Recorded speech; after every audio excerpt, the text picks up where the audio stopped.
So you sent me a copy of your book, and I was just saying to you now before we started recording that I promised I would write a blurb for the front of it, and I didn't. So I will promise to write a blurb for your next book. I think I would have sold several thousand more copies if you had, so I'm going to blame you for that. I have a suspicion it's the exact opposite. I think your book would have been censored if my name was in there. Well, that would have made it a hot hit if it were censored. Yeah. I'm still waiting for them to come and arrest me and put me in jail. Let me just open the PDF version so I can chat to you about it while we're talking here. So the view of the shrew unmasking the truth. That's the name of the book. Yep. That's the name of it. What made you the view of it. Well, what made you write the book? Or put it together or compile it or whatever? Well, yeah, it's a compilation. I love the idea of writing books. I've written a couple that are out there. One of them is very personal about the ordeal with my wife dying of cancer, and the other is ancient Egypt and the basic cosmology of the ancient Egyptians and how it applies to personal psychology. This idea of consciousness of the heart as opposed to consciousness of the intellect, which is what we're totally mired in our modern time, is consciousness of the intellect.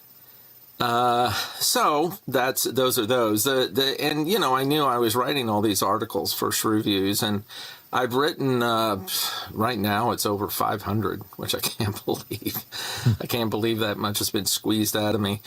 And I just, I always intended to write or to put together a compilation, because this is like 42 articles from the past 4 years. And is it 4 years or 5 years? I think it might be five now. Oh, no, but the book says 2022.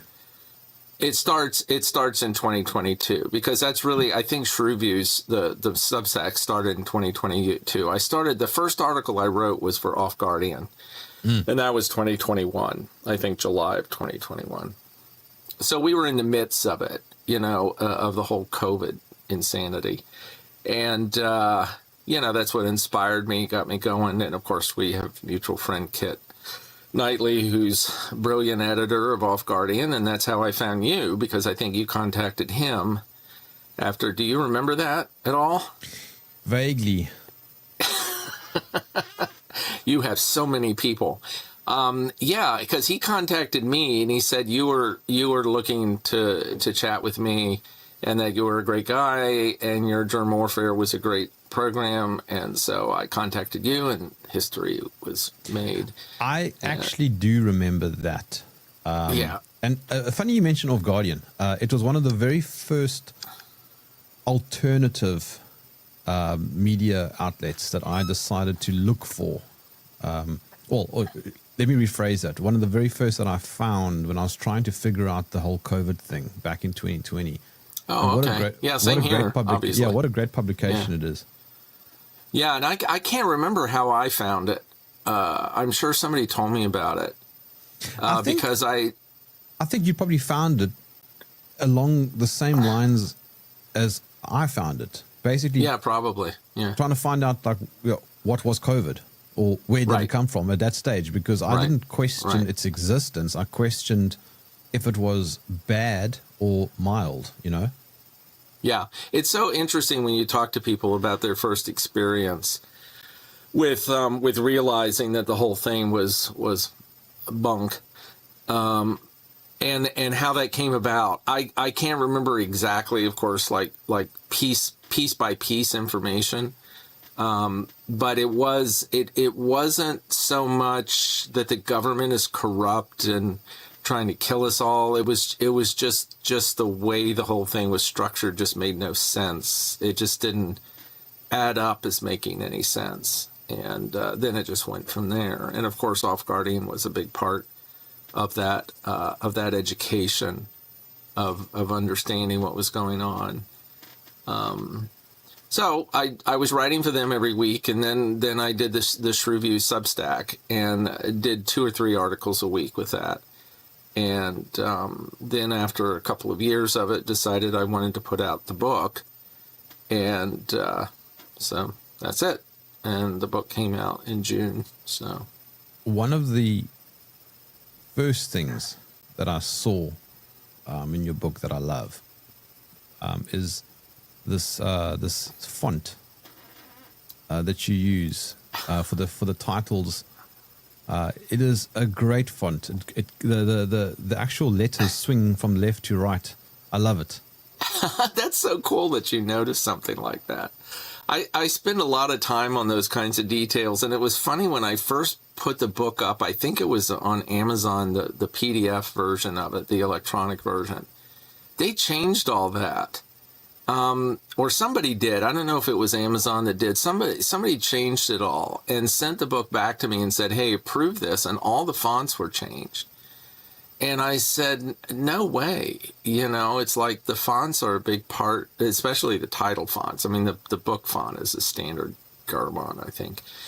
But the title fonts and whatever, I spend a lot of time setting that up and making it right. It's cool that somebody actually noticed that. So thank you. It's great. It's got so much character. Excuse me. And the other thing I noticed is so what is Ouroboros Publishing? Is that independent, or is that just me. made up? Oh, it's just made up. It's me. Well, that's it's clever because it's the snake eating itself. It's that Greek, the Greek thing. The Ouroboros. And I spelled it A-U-R like the sound because I'm the music thing. But yeah, that's the Ouroboros has always been a symbol that I've been fascinated with. The idea of life returning, and there's all kinds of symbology around the snake and eating its tail and whatever. It's very ancient, been around forever. Well, your font selection has, for me, immediately made it appealing. Great, good. So if you're in the store looking at it, of course, it's not available anywhere in a store. You can thumb through it and go. Well, I think you can do that on Amazon too. You can read through parts of it before you buy it, so you'll see the font, because the font did stick with the ebook too. The only thing that's not in the ebook are the graphics in it, because there's a whole thing about the size of the ebook that you can't get the same percentage or something. I can't remember. So they're weird. Your book is basically a collection of your Substack articles. Do you have any favorites? I do, but I can't recall them. When I went through it, I had to choose the 42 out of probably about 150 or more, 200 or so, that I had to pick them. So I did go through them and kind of go, I like this one a little better than this one, and did have some thought behind picking them. And I would say if I really sat down and went through everything and really thought about it, I probably would come up with favorites. And I do, I publish every week on Off Guardian still. And I pick one out of the couple, I pick one out of my 300 or 500 that I have to publish there. So I do spend some time figuring out what Off Guardian would like. And believe me, it's limited. It's limited. Not so much because of Kit. I'm sure Kit would be open with, he's never rejected anything I've sent. But the readers there, they are, there's a lot of them that are wonderful and have been very complimentary, but then there's a handful of pretty nasty types. Now, I don't think this is a glitch that's happening over there, but my screen goes blank every couple of minutes. I'm hoping that's on my side. Okay. I'm hoping that's just me. It's the system trying to reset. That's right. That's right. Trying to get rid of me. But if somebody were to now open your book, they've got a lot to read. If you just look at all the titles, there's just so much stuff. You cover a wide variety of talking points.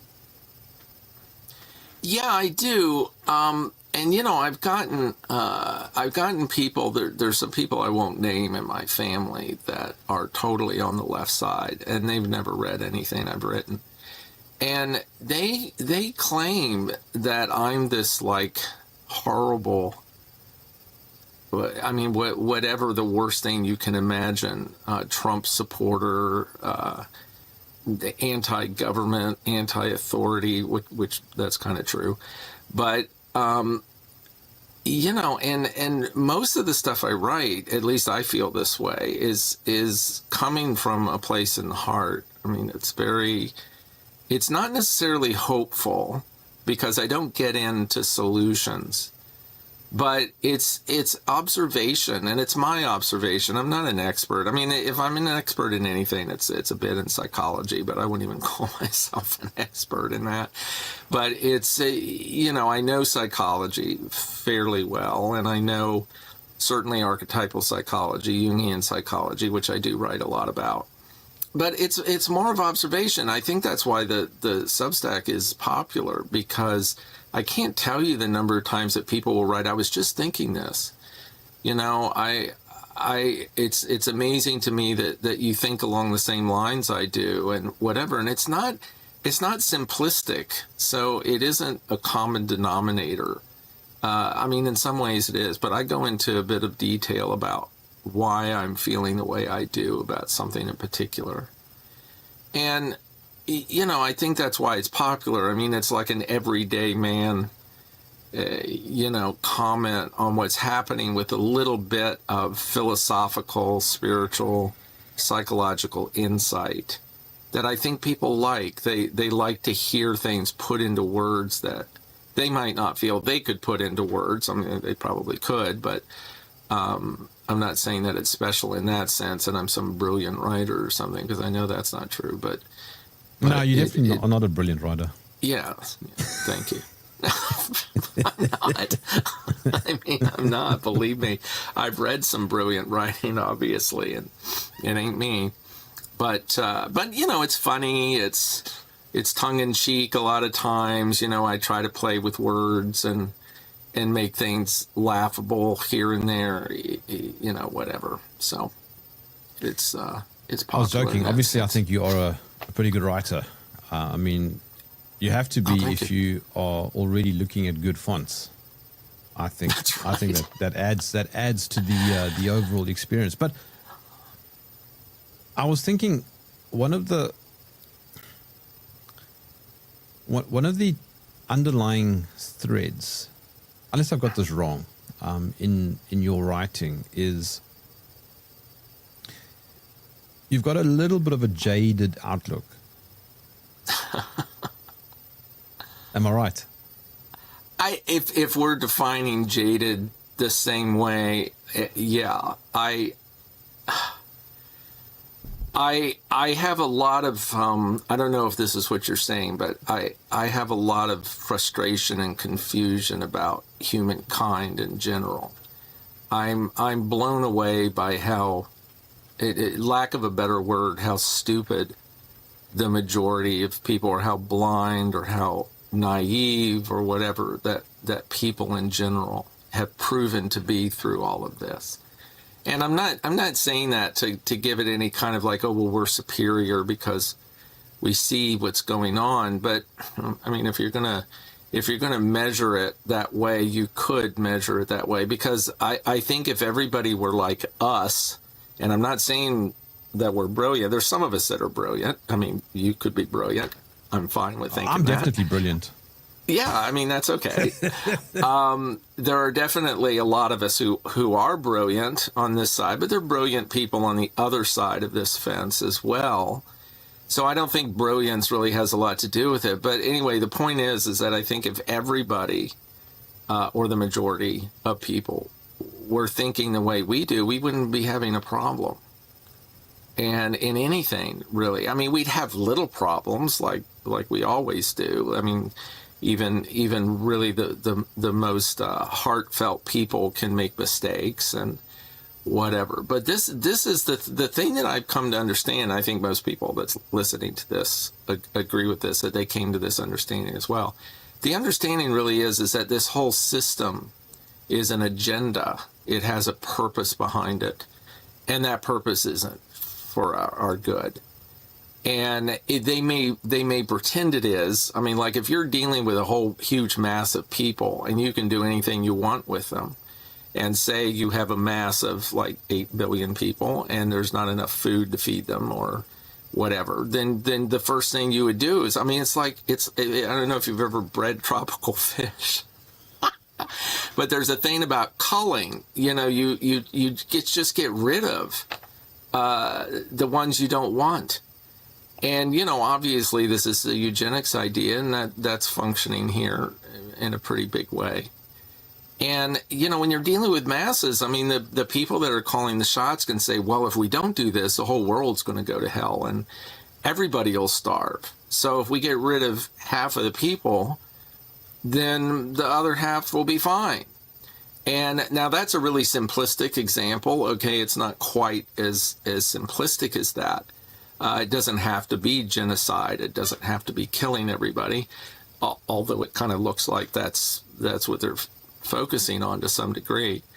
And so, you know, they can say, well, we did the best thing for the people. And you can look at it that way. You can say, well, the agenda, and you know, most of the people on the left that I talk about what the 17 sustainable developments of the UN, whatever that is, I can't remember exactly what it's called. I think that's right. You know, they look at that and they go, well, that's a pretty good idea. I mean, those are good things, you know, to make everybody, to eliminate poverty and to make clean water and all of that. And you go, yeah, but how are you going to get to that? You've got to consider what you're going to do to get to those extremes and those ideological sets. And nobody seems to think about that. And you have a mass of people like the population of the world, and they all have the right to live their lives. And yeah, you can make their lives better, but you don't get rid of them.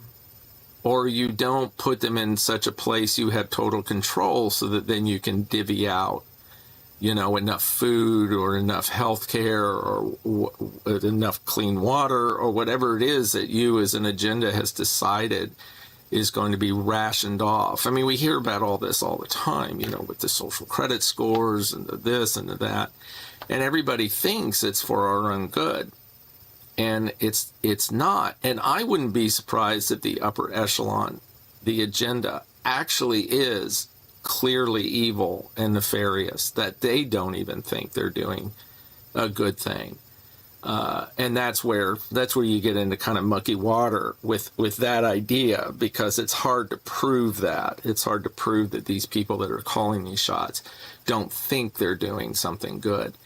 But I don't know. What do you think of that? I mean, do you think they know they're evil? Do you think they're like Ike's lizard people or the devil or whatever? I've thought about this. No, I don't think they're evil. I don't think they think they're evil. I don't think Klaus Schwab or Bill Gates or somebody in the black nobility or whatever, I don't think they wake up in the morning and think, right, how am I gonna be evil today? Yeah, right. No, I don't think that. I don't think anybody actually thinks that they're evil. I don't even think a murderer or a rapist thinks that they're evil. They might say, I made a mistake, or it was I was drunk, or I was angry, or something. I don't know if anybody anywhere thinks that they are evil. I don't even think Satanists or those sorts of people think they're evil. I think the idea of evil itself, like the definition, I think that shifts depending on who's looking. Yeah, and what you're saying, I think it makes an assumption that people are of sound mind. Because I would totally agree with you with people that are sound mind, but there is a psychopathology.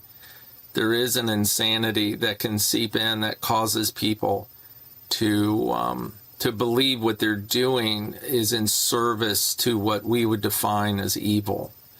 And they're looking for power. They're looking for whatever it is that their senses tell them is important to them.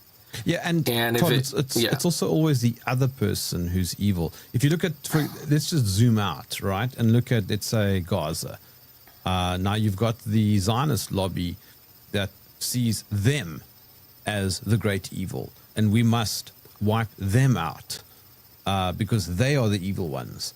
If you switch it around, they'll say, no, it's the Zionists who are evil. We are the innocent ones. And in many ways, there are degrees of I suppose of evil, but it's never the person accused of being evil who is the one who will reflect and go, I'm the evil one. Yeah, I think if you look at using Gaza and Israel as an example, neither one of those sides are going to say we're evil. No. But they will both say the other side is evil. But that, again, is assuming that what information we receive about that is accurate. And the information we receive about it, I don't mean the detailed information, I mean the general idea that you've got two factions that are warring with one another and killing one another. And if that is true, then what you just said makes perfect sense.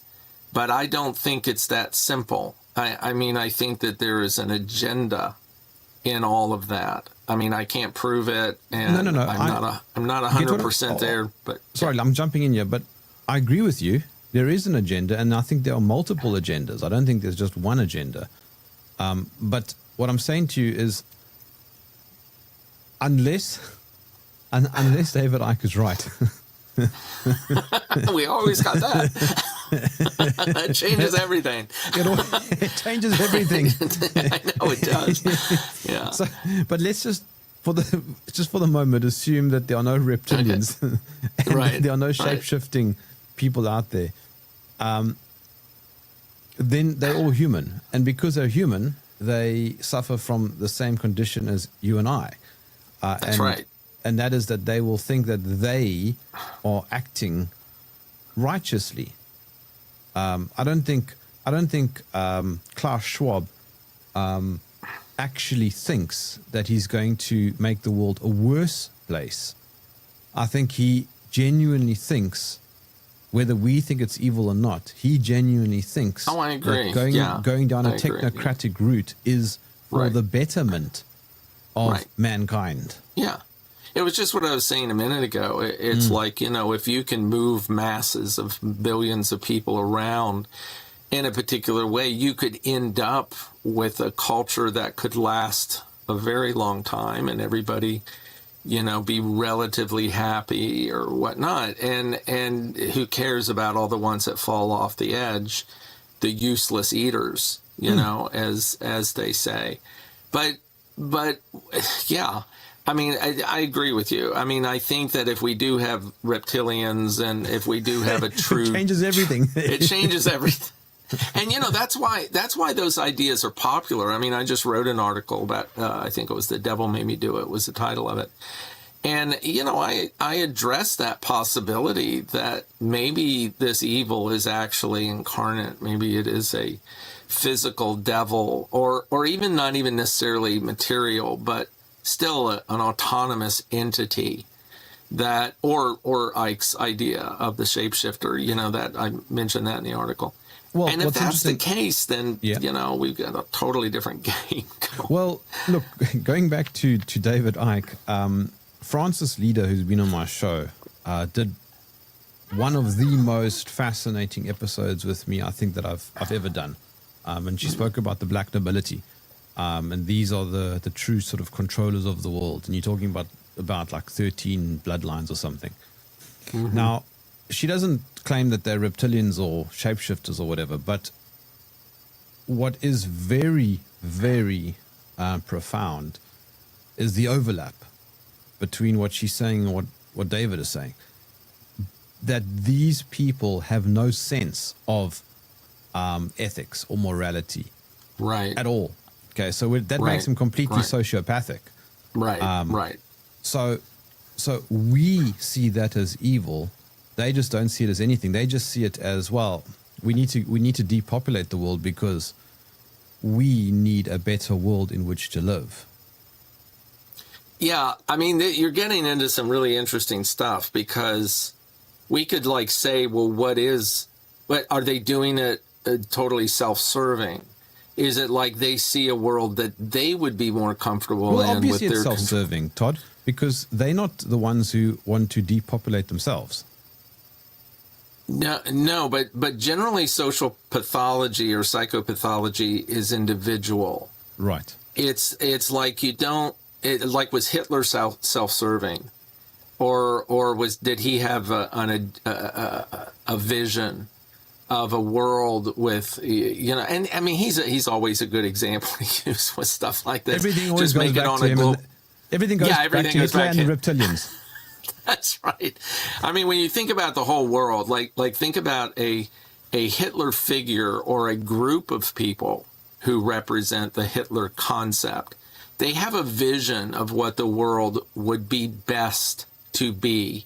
Is that totally personal, because then they can fly around in their jet and they can go to fancy places and have lobster every night or whatever? Or is it that they actually are slaves to their own vision of what the world is? And it just so happens they have to destroy half of it to make it what they want it to be.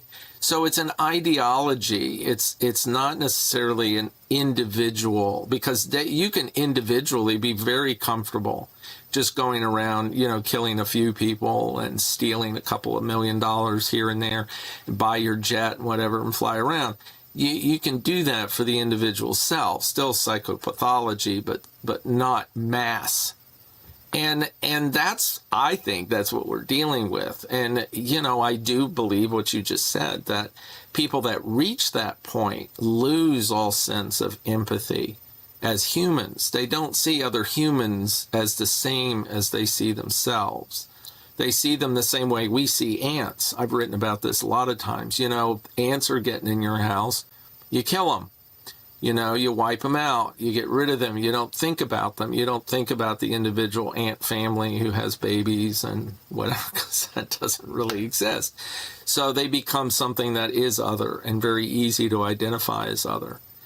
And so you don't have to be a reptile, and you also don't have to believe in an entity like the devil in order to do what you just described. Atheists, even Satanists, who for the most part are atheists, they don't believe in an entity called the devil. I don't know enough about the actual program. Well, I know that because I interviewed a priest or deacon or whatever, elder, whatever, from the Church of Satan, and he argues that the way they see the devil is abstract. It's not the way that Christians claim that they see the devil. But that's neither here nor there. Actually, yeah, sorry. it kind of. That's fine, and that doesn't really change anything. Most people believe in God, but they don't believe God sits on a throne with a long white beard.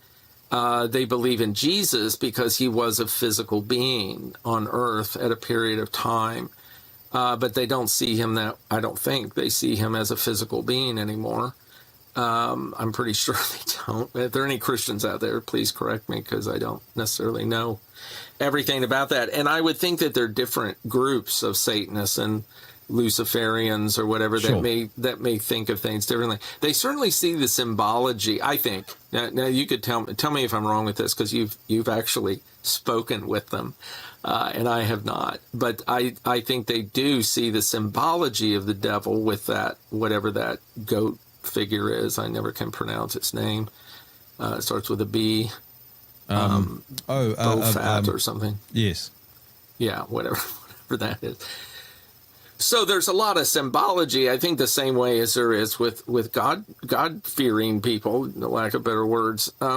There's a lot of symbology in the master of the universe, the idea of the God that oversees higher power, whatever people like to call that.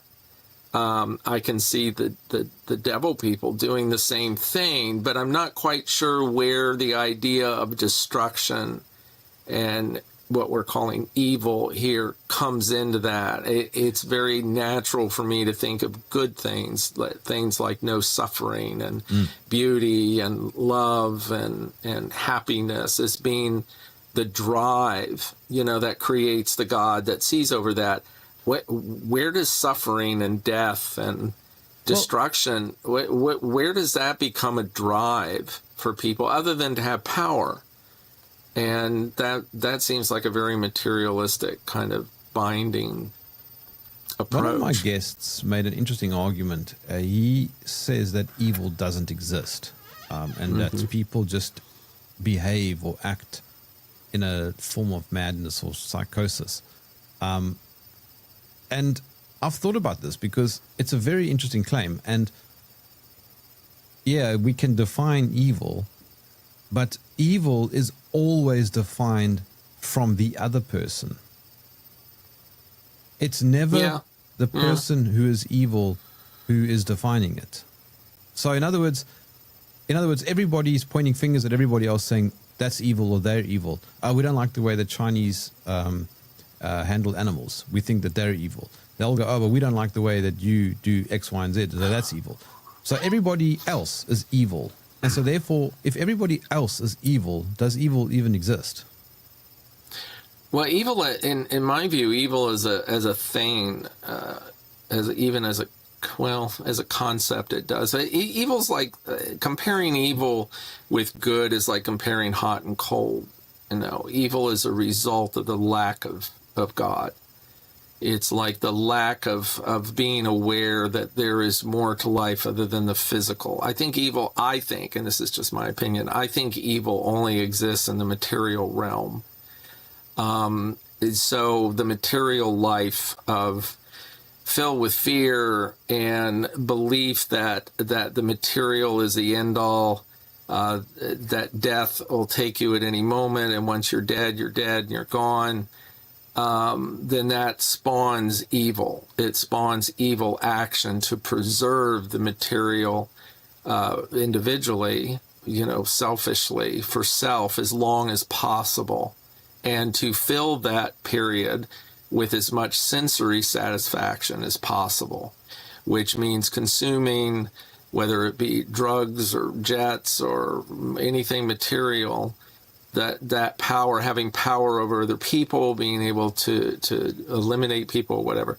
That's where the evil comes from. And it's a lack of God. It's a lack of understanding that the material life is not the end all, that it's only an experience that will end at some point. Maybe it continues in a reincarnation, whatever, who cares? I mean, it's like it's not the entire purpose of being.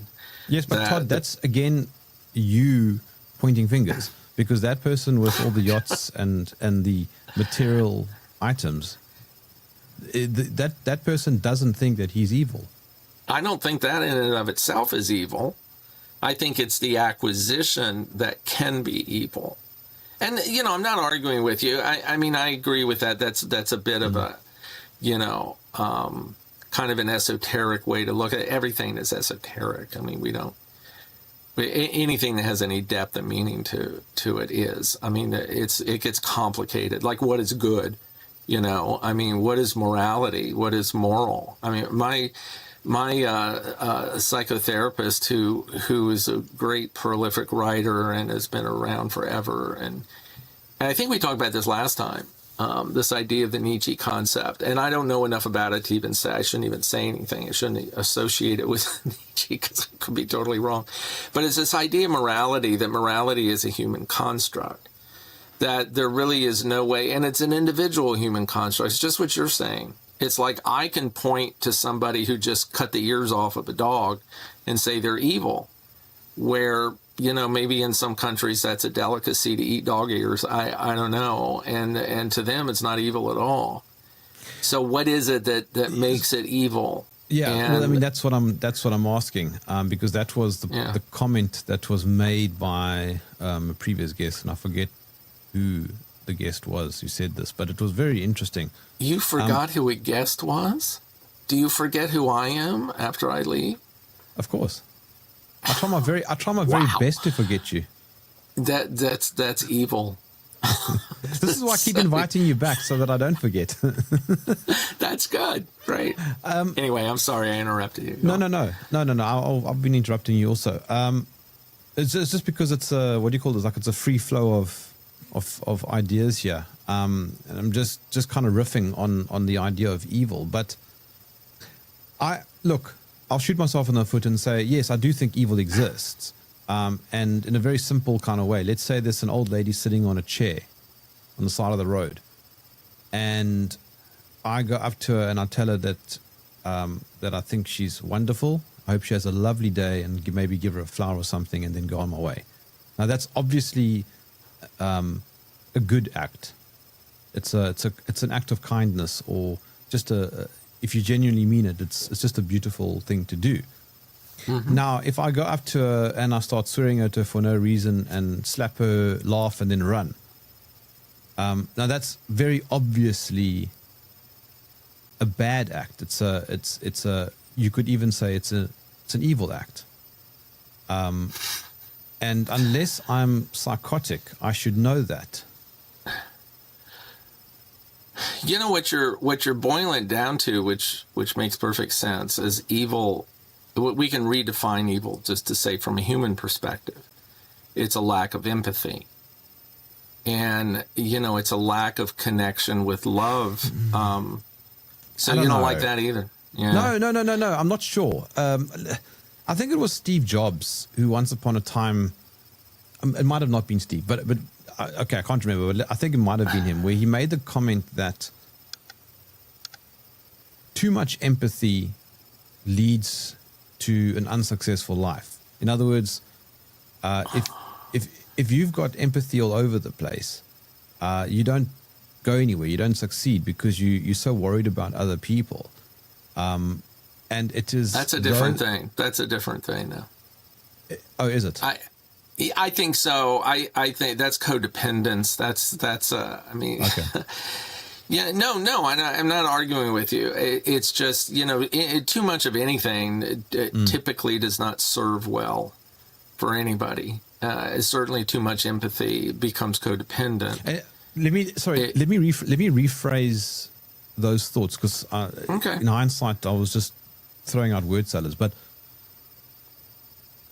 the less... Okay, hang on. How do I say this? A lack of empathy can correlate to success in your career, for example, because you're not worrying about those around you. So in other words, if you look at those people who are successful, are they empathetic? No, they're evil. Wait, I need to have a sound effect. I'm sure I must have a sound effect.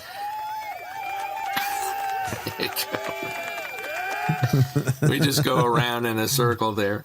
Yes. No, I mean, the argument with that is just, is success in business the end all? Is that the purpose of life, is to be successful? No, that's not a material success. And sure, you could stomp on everybody's face to be successful. It doesn't necessarily mean you're evil, for sure. But you're within that. I think, again, it's a bell curve, like almost everything is. There's like the center of the bell curve where you can have great success and also be a really wonderful person, altruistic and loving and whatever, but still be very successful. There is a place where that happens, but I think the outliers to that are people that are ridiculously materially successful. And that's when I use the word success, I mean materially successful. It's a whole different thing if you're of the heart successful, which generally doesn't bring you a lot of material goods. Now, of course, you go into New Thought and you go into that philosophy, then being good in the heart creates material success because the material world is part of that. But it's definitely, anyway, it's definitely relative because, so like a bushman, success to him might be being able to feed his family. That's right. And when you have non-material cultures like that, that's usually what it is. You know, if they have a weapon that they can go kill animals with to feed the family, then that's their material success. That's what you can have. But there isn't much else. I mean, they don't have TVs, they don't have cars, they don't have big mansions. So there isn't a lot of other sensory extravagance that they long for. I mean, this is basically a European thing, I think. I mean, you know, anybody out there that understands that better than I do. It's like most of you probably. But it is interesting how most of this material focus came from European cultures that have moved, you know, around the world and whatever. The indigenous peoples of most lands in the world are not materially focused. And they're known for that. You know, we talk about that all the time, like they're one with nature and all of that kind of thing, which has significance in what we're talking about, because we're all caught up in this materially focused culture, which is worldwide now, which is global. I don't think you can go anywhere where you don't have it, because when people see other people with it, they want it. And that's what we call success. You know, third world means they're not as materially successful as first world. It has nothing to do with the goodness of their heart. Nobody measures, you know, great cultures that way. So, But, I mean, do you think those things are important? do I think what? I mean, genuinely, do you think those things are important? I guess it comes down to the question as in, what is the purpose of waking up in the morning? That's ultimately then the question. Well, don't you think that one of the primary problems with the world now is that people are too materially focused, that they're consumers? Yes, I do think so. But at the same time, though, it depends, because you have to break apart some of the stuff. You know what I mean? Like, you do need a car for the most part. Don't. Well, in the culture you do. Sure, you're right. Yeah. Yeah, and also, if that's what you're talking about. What I mean is, that if you live in Amsterdam, you don't need a car, right? You can get around. But I mean, like, if you live in South Africa, you need a car because there's no public transport. Yeah, but yes, okay. I know if I woke up tomorrow and I had nothing, no physical things at all, I would probably die in a few hours. Okay, so yes, I think you can be in a culture for so many generations and generations where there are things you physical that you take for granted that you have to survive, like a car. And, you know, generations ago it was a horse.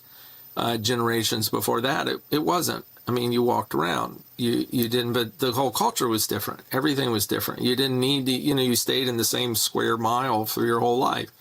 It's like, you know, obviously I'm not going to give up my cell phone because I believe that the more pure life is one without all the technology, because I wouldn't survive. I wouldn't survive physically either. I mean, I need to go to the doctor because of various reasons. I'm not going to stop or anybody. I mean, I don't have this situation, but somebody that is on like heart medication or whatever, that if they stop it, they'll die.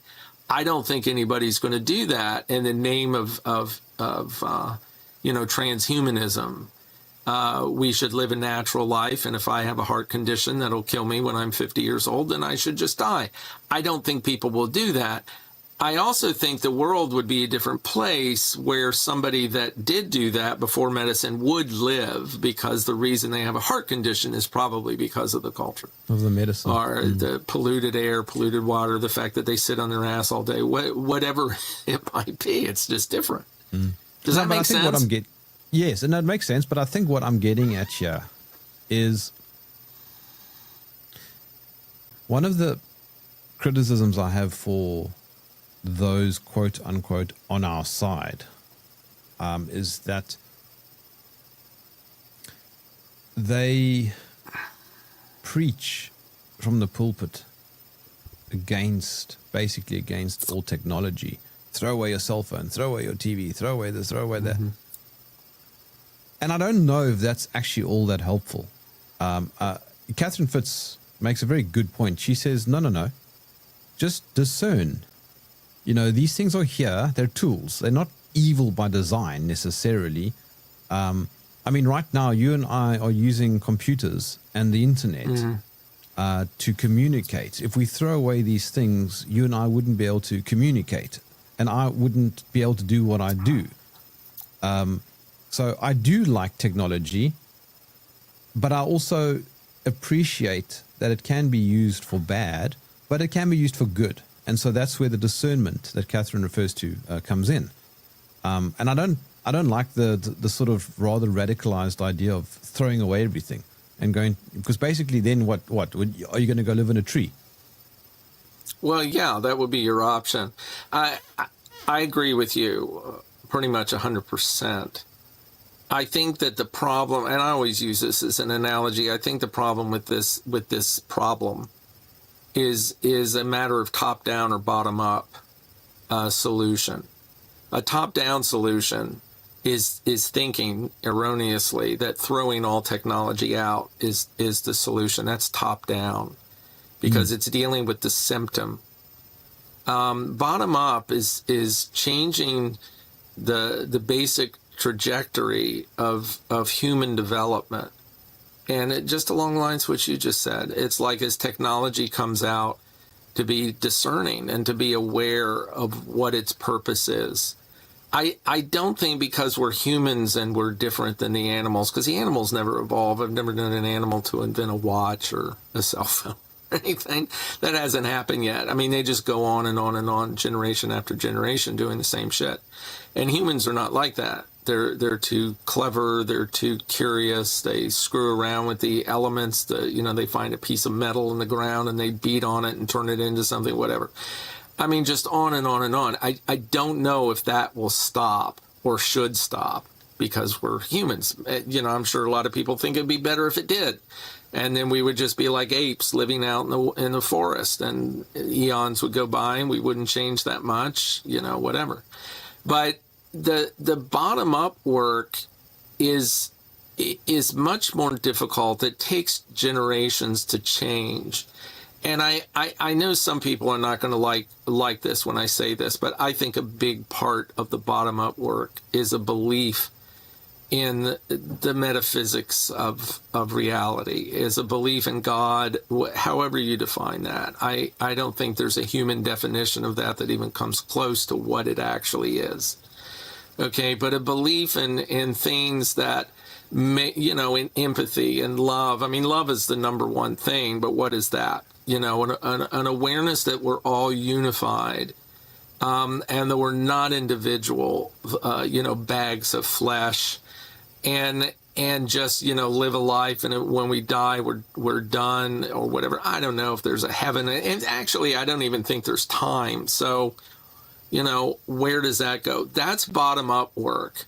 And I think when that takes place in an effective way, I think that people will not create the technology that destroys humanity. I think they'll have enough sense to know not to create it to begin with. And not, I mean, there's stuff being created now that we never would have even thought of wanting, 100 years ago. I mean, some of this, obviously any of this bio warfare crap and it's like we're coming up with the whole gain of function research and all that. I mean, it's like people didn't even think that was something. Maybe one or two people did think that was something. Well, one day we're going to be able to do this. We're going to be able to kill the whole world in one little, it's like people didn't think that way. And I didn't think the majority of people did. So that's bottom up versus top down. And yeah, absolutely what you're saying, top down, getting rid of your cell phone, go living in a tree somewhere. That may change your own life, but you're in a culture now that you can't just wipe away. The cat's out of the bag. It's like you can't, yeah. No, but also it's as Kit Knightley often talks about, it's a fake binary, it's a false dichotomy. It's not one or the other. It's not right buying wholesale into technology or getting rid of it. Right. It's in between. It's nuanced. You're dealing with complex tension systems. Of the opposites. Yeah. Well, this is going into another discussion which we don't have time for, but this, and I think we touched on this last time, this dichotomy, this polarization of thought. It's like it's gotten to a point now that has been moving to this point since the beginning of COVID, or even before that, where this side of it, the side we're supposedly on, has such an extreme part to it that it's like you just go, why are we over here? It's like, this is so ridiculous, this extreme, we can consider it. We've always talked about stuff like that. I think we're better off considering it. But essentially to be polarized like that there's no solution, because you can't go to either extreme and exist. It's definitely somewhere. It's not even necessarily in the middle, but it's somewhere not on the extremes. Put it that way. But that's why I think I asked you at the beginning if you're quite jaded. I'm pretty jaded at the moment. I'm going through a bit of a jaded phase. Yeah, I am too. Yeah. And it's because I feel so deflated. I'm in many ways burnt out, because exactly like you, I look around me, and I said this in my latest Substack. I look around me and I quietly judge people. I'm secretly rating people on a scale of 1 to you insufferable moron, you insufferable sheep, you establishment hack. Yeah, right.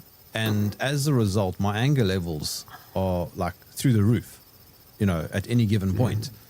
Because I also look around me and I'm going, how is it possible that there are so many idiots? How can people be so stupid? And I know that it's not good to say stuff like that, because people learn at different speeds, But some people don't want to learn, regardless of the speed. And then sometimes I think to myself, is any of this worth it? You go through years and years and years of fighting these battles, and now you get completely and utterly inundated by, I hate that word, sheeple. I know. I really don't like that word. I use that a lot. Yeah. No, I also use it, but I don't like it. I think it's corny. But I do feel quite jaded, and as a result, I feel quite exhausted, because I'm thinking, what is the point? Let me give you an example. So, Todd, I just spent almost a month in China, and I had the opportunity to go and see for myself what's going on, and you can only ever see a tiny microcosm as a tourist, but that tiny microcosm is still a lot more than nothing. So, like, for example, if you wanted to see for yourself if South Africa is this sort of violent hellhole, you come and visit, and in a space of 10 days even, you'll realize that a lot of what you think is false. It's not that bad. And you realize that there's nuance, and that it's all based on where you are. It's not equally distributed. It's concentrated, and blah blah blah blah blah. And I've been sharing my views on my Chinese trip, and it doesn't matter what I say. You'll get these sort of indoctrinated, brain dead zombies who will just keep parroting what they were always parroting. And I sometimes wonder if people, is it fear? Do people not want to have a mirror held up in front of them? Do people not want to have a rug pulled out from under them? Maybe. And so therefore they will project. Or is it that they want to believe something because they want to project? I don't know what it is, why people sometimes remain so steadfast in what I deem to be, a garbage view. Yeah, I recently wrote an article that I think this week came out in Off Guardian called, I can't remember exactly what it was, something about, people believing their own truth and sticking with what they believe their truth is. And it was amazing how many people commented on Off Guardian from that extreme themselves and just prove the point of the article, like writing as a comment that I'm an idiot because I believe all kinds of stupid garbage that isn't real, that I believe that that Charlie Kirk is still, that's dead, and that he's really still alive, and that I believe that nonsense and all this stuff, and went back into this one person went back into years of articles. At least somebody's paying attention to what I write, and I'm going, that you're just giving an example of exactly what this article is about, is this dogmatic belief. And we talked about this last time, I think. Yeah, absolutely. And I think the feeling I'm getting, I'm curious to know if you're getting the same feeling, is just to say, I don't want to know anything anymore. I just want to know what's in front of me in the morning when I get up. I want to know my wife is there, who I love. I want to know my family is there, whatever. I don't want to know anything else. I don't want to know about what's going on in the world. I know that's very naive, and that's ignorance is bliss, but I don't know. And then when the end comes, it comes. It's like when the soldiers march in to grab me, to inoculate me and jab me with a vaccine or whatever, then that's just what happens. It's like just what we were talking about earlier, drop dead of a heart attack or whatever, and then it's over. But at least you live this life. At least at my age, I think I'd be different if I had small children. I mean, you want to see the world better for them. And I'm not saying I'm going to do that, and I'm not advocating that, but it's something that I'm just sitting here going, why am I focusing on all this junk when the people on our side that's focusing on it too are some of them are just as crazy as the other side? They're just as extreme. There's nothing to put your finger on and say, oh, well, this is really what's going on. And I don't know. It's just way too much friendly fire. Yeah, that's a good point. Yeah, it's a good way to put it. Yeah, it's as though I sometimes wonder how organic it really is, and how engineered it actually is, by design. Because, okay, so that's a great example, 9/11, right? Okay, so there's the official story, which I think is clearly bunk. Mm-hmm. So, therefore, I'm more interested in the opposition stories, the alternative stories, right? And there are many, but basically it comes down to two. It would be, controlled demolition or directed energy weapons, depending on how deep you've dived. Right. But either way, these are not the official story. No.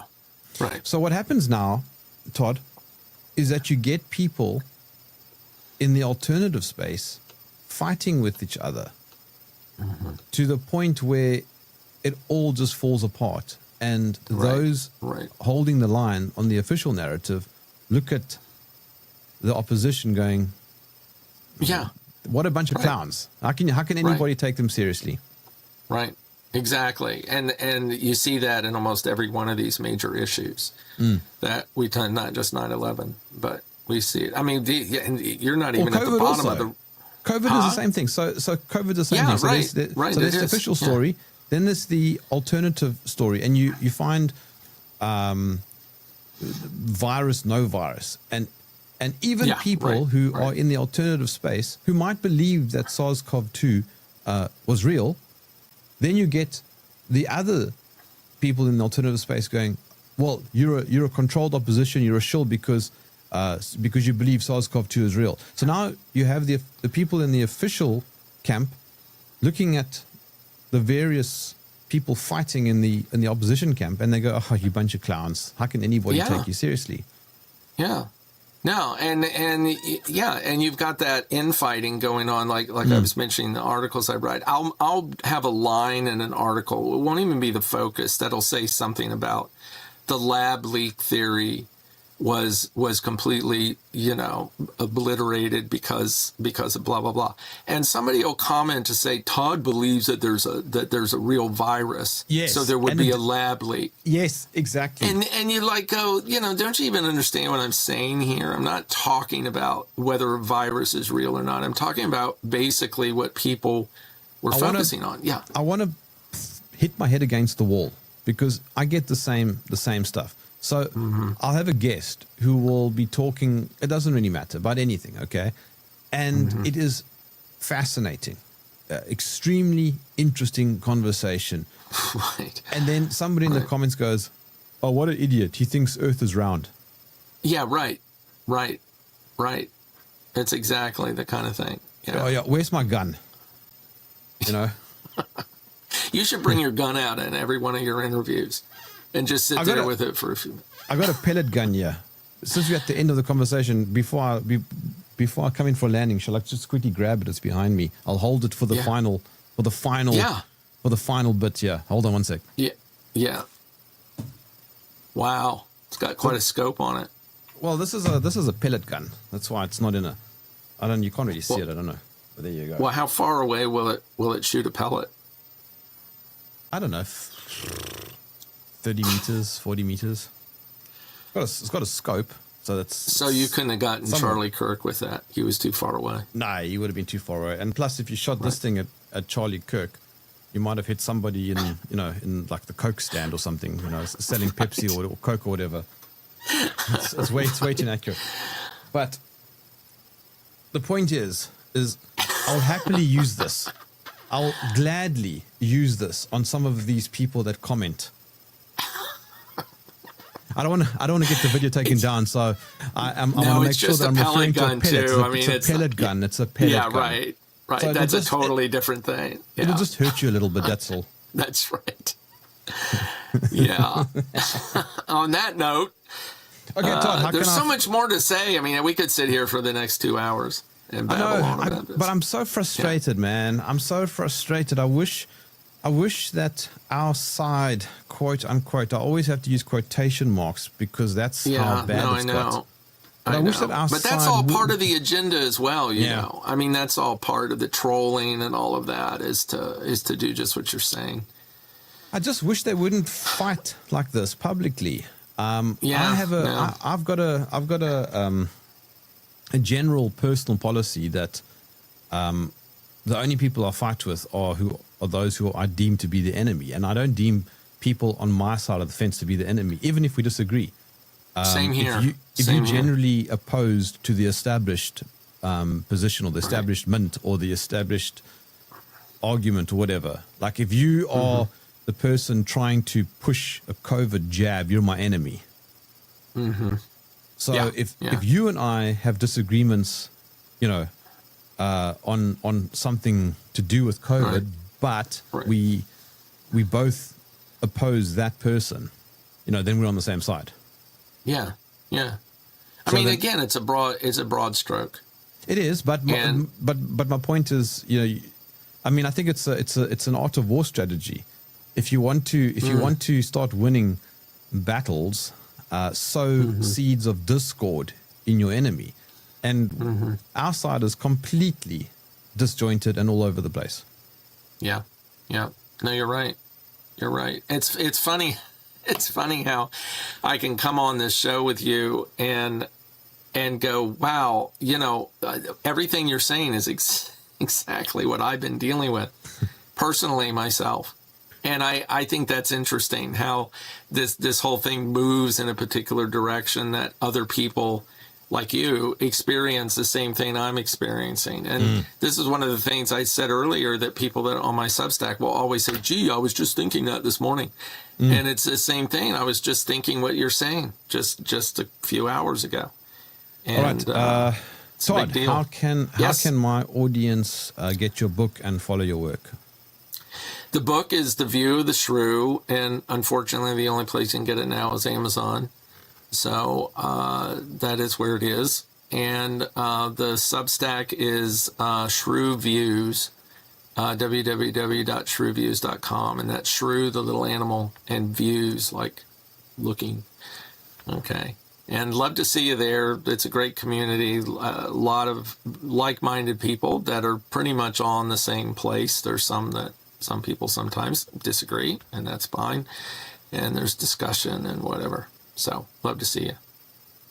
Todd Hayen, thank you for joining me in the trenches. Thank you, sir. Loved it.